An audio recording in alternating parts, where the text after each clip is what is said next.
Hi, I'm Giancarlo. And I'm Felicia, and this is our review of Tobago. Tobago. Tobico. No, Tobago. I think you got it right. I know, I'm talking about I think it's a sushi game now. about Masago, Tobico, rolling Tobago. tobacco. It's not a bad idea. Rolling tobacco? Rolling wacky tobacco. Wacky tobacco. Reefer Madness.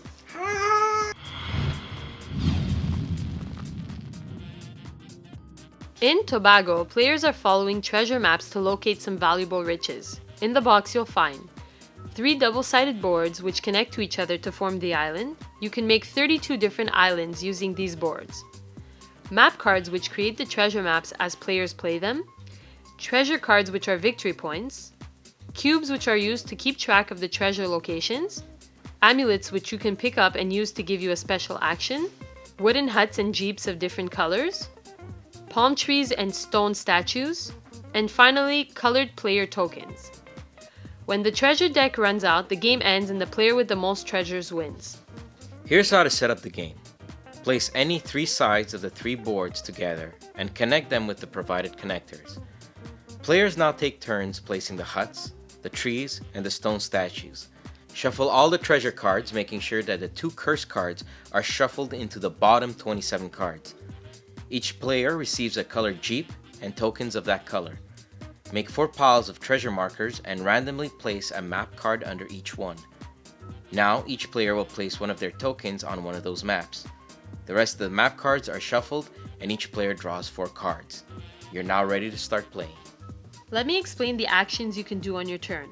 You can move your jeep up to 3 legs. You complete 1 leg by moving anywhere into the same terrain type. And you complete another leg by entering a new terrain type.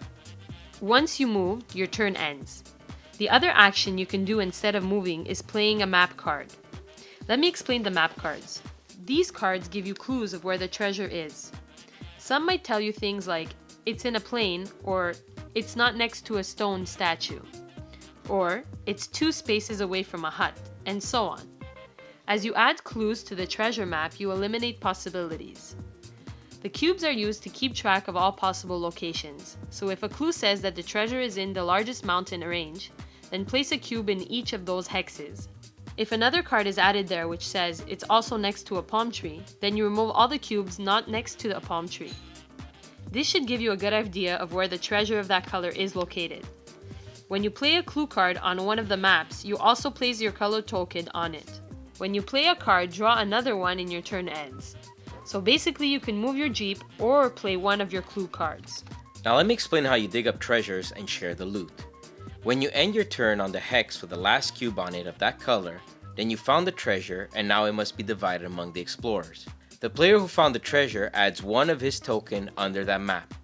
Now starting from the bottom up, players draw treasure cards for each token they have there. They each look at their cards and then form a shuffled deck of all those cards combined. Flip the top treasure card and the player with the lowest token can decide to take it or skip it. If he takes it, he removes his token and the next card is flipped. If he skips, then the next player on the map decides and so on. Do this until there are no treasure cards to give. Every time a treasure is dug up, the stone statues will reveal an amulet in their line of sight. 1 hex adjacent to the ocean and then turn 1 click clockwise. Amulets may be picked up by players and can be used to do several things. You can use the amulet to remove a marker on the board, except if it's the last one. This is good to do when there are 2 markers left and one of them is close to you. You can also use it to play an extra clue card or give you extra movement.